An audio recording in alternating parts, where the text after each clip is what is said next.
ಹೇಳು ಡ್ಯಾಡಿ, ಏನ್ ಹೇಳ್ಬೇಕು ಅನ್ಕೋತಿದ್ಯಾ?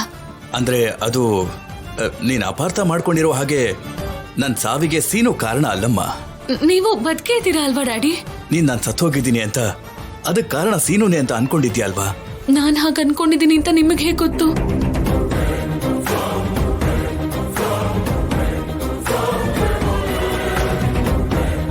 ಅಂದ್ರೆ ನೀನು ನಾನ್ ಬೀಳೋದನ್ನ ನೋಡ್ದೆ ಅಲ್ವೇನಮ್ಮ?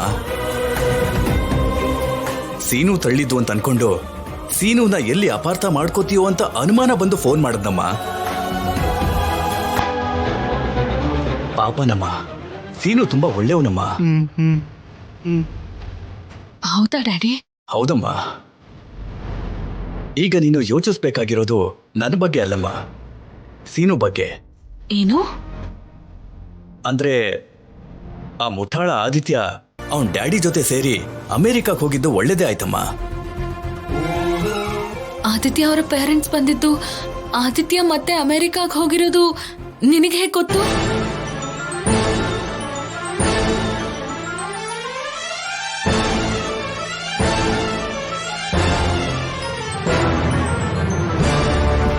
ಈ ಹುಡುಗಿಗೆ ಆದ್ಯ ಅಂತ ಅಲ್ಲ ಕಣೋ, ಅನುಮಾನ ಅಂತ ಹೆಸರಿಡ್ಬೇಕಿತ್ತು.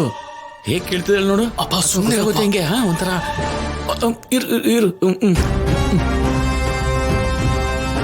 ಅಂದ್ರೆ ಅಮ್ಮ ಆದ್ಯ, ನನಗೆ ಆದಿತ್ಯ ನಂಬರ್ ಕೂಡ ನೆನಪಿದ್ಯಮ್ಮ. ಅವನಿಗೆ ಕಾಲ್ ಮಾಡಿದ್ದೆ, ನಡೆದಿದ್ದನ್ನೆಲ್ಲ ಹೇಳ್ದ. ಅವನ ಮಾತನ್ನು ಕೇಳಿದ್ಮೇಲೆ ನನಗೆ ಅಳಿಯನಾಗಿ ಸೀನುನೇ ಸರಿ ಅಂತ ಅನ್ನಿಸ್ತು. ಸೀನುನೇ ಮಿಸ್ಟರ್ ಪರ್ಫೆಕ್ಟ್ ಅಂತ ಕೂಡ ಅನ್ನಿಸ್ತು. ಅದಕ್ಕೆ ಹೇಳ್ತಿದ್ದೀನಮ್ಮ, ಇನ್ನೇನು ಯೋಚನೆ ಮಾಡದೆ ಅನ್ಕೊಂಡಿರೋ ಮುಹೂರ್ತದಲ್ಲಿ ನೀನು ಸೀನುನ ಮದ್ವೆ ಮಾಡ್ಕೋಬೇಕಮ್ಮ. ಸೀನುನ ಮದ್ವೆ ಮಾಡ್ಕೊ ಅಂತ ನೀನ್ ಹೇಳ್ತಿದ್ಯಾ ಡ್ಯಾಡಿ? ನಾನೇ ಹೇಳ್ತಾ ಇದ್ದೀನಮ್ಮ. ಇನ್ನೂ ನಿನಗೆ ಯಾಕಮ್ಮ ಡೌಟು? ನೀನು ಸೀನುನ ಮದ್ವೆ ಮಾಡ್ಕೋಬೇಕು. ಮಾಡ್ಕೋತೀಯ? ಮಾಡ್ಕೊಳ್ಳಿಲ್ಲ ಅಂದ್ರೆ ನಿಮ್ಮ ಅಪ್ಪನ ಮೇಲೆ ಆಣೆ. ಅಪ್ಪ ಅದೇನಮ್ಮ, ನನ್ನ ಮೇಲೆ ಆಣೆನಮ್ಮ. ಇಡ್ತೀನಮ್ಮ.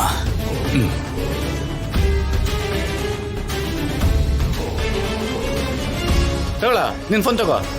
ಒಳ್ಳೆ ಟೈಮ್ಗೆ ಬಂದೆ ಕಣೋ, ಥ್ಯಾಂಕ್ಸ್. ಏನೋ ನೋಡ್ದ್ಯಾ ಸೀನು ಹಿಂಗ್ ಸೆಟ್ ಮಾಡ್ದೆ ಅಂತ? ನೀವು ಸೆಟ್ ಮಾಡ್ಲಿಲ್ಲ, ಎಲ್ಲ ಹಾಳು ಮಾಡ್ದೆ.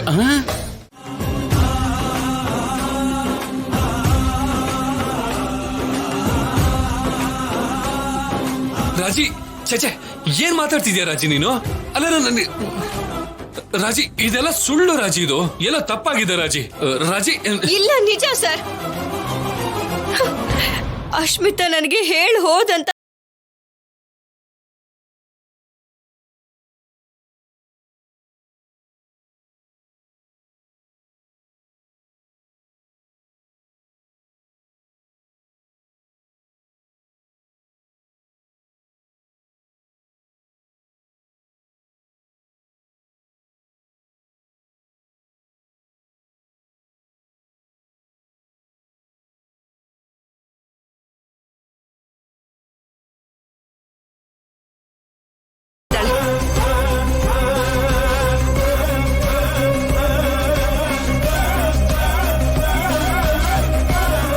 ರಾಜಿ, ಛೇ, ಅಯ್ಯೋ ರಾಜಿ, ನಿನಗೆ ಅಸ್ಮಿತಾ ಬಗ್ಗೆ ಗೊತ್ತಿಲ್ಲ. ಅವಳೊಬ್ಳು ದೊಡ್ಡ ಮೋಸಗಾರ್ತಿ. ಪ್ರೆಗ್ನೆಂಟ್ ಅಂತ ಮತ್ತೆ ಏನೋ ದೊಡ್ಡ ಸ್ಕೆಚ್ ಹಾಕಿದಾಳೆ. ರಾಜಲಕ್ಷ್ಮಿ ಅವಳ ಮಾತನ್ನ ನಂಬೇಡ. ಅವಳು ಹೇಳೋದೆಲ್ಲ ಹಸಿ ಸುಳ್ಳು. ಸುಳ್ಳು ಯಾಕಾಗತ್ತೆ ಸರ್? ಯಾಕಾಗತ್ತೆ? ಇಂಥ ವಿಷಯಗಳಲ್ಲಿ ಯಾವ ಹುಡುಗಿ ಆದ್ರೂ ಸರಿ ಅವಳ ಮೇಲೆ ಅಪವಾದ ಹೊರಿಸ್ಕೋತಾಳ? ಅಯ್ಯೋ ರಾಜಿ, ಅವಳು ಹಾಗೆ ಮಾಡ್ತಾಳೆ ರಾಜಿ, ಅದ್ ನಿಜ ಅಲ್ಲ. ನೀವು ಅವಳ ಪಾರ್ಟಿಗೆ ಹೋಗಿದ್ ನಿಜ ಅಲ್ವಾ? ಆ ಪಾರ್ಟಿಲಿ ಎಲ್ರು ಮುಂದೆ ನನಗಿಂತ ಅವಳೇ ದೊಡ್ಡ ಪ್ಲೇಯರ್ ಅಂತ ಹೇಳಿದ್ ನಿಜ ಅಲ್ವಾ? ನೀವು ಮತ್ತೆ ಅವಳು ಒಟ್ಟಿಗೆ ಇದ್ದಿದ್ದು ನಿಜ ಅಲ್ವಾ?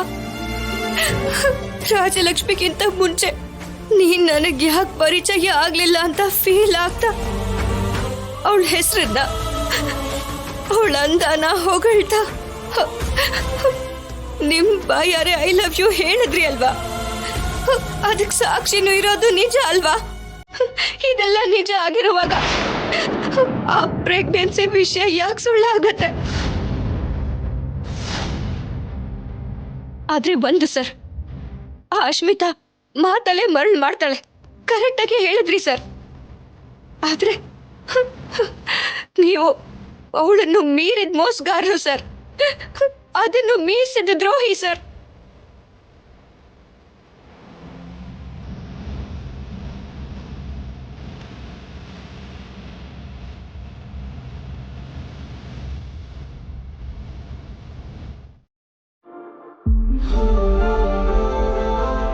ಹೇಗಿದ್ರು ನನಗೆ ನ್ಯಾಯ ಸಿಗ್ಲಿಲ್ಲ. ಅಟ್ಲೀಸ್ಟ್ ಆ ಅಶ್ಮಿತಾಗಾದ್ರೂ ನ್ಯಾಯ ಸಿಗೋ ಹಾಗೆ ಮಾಡಿ.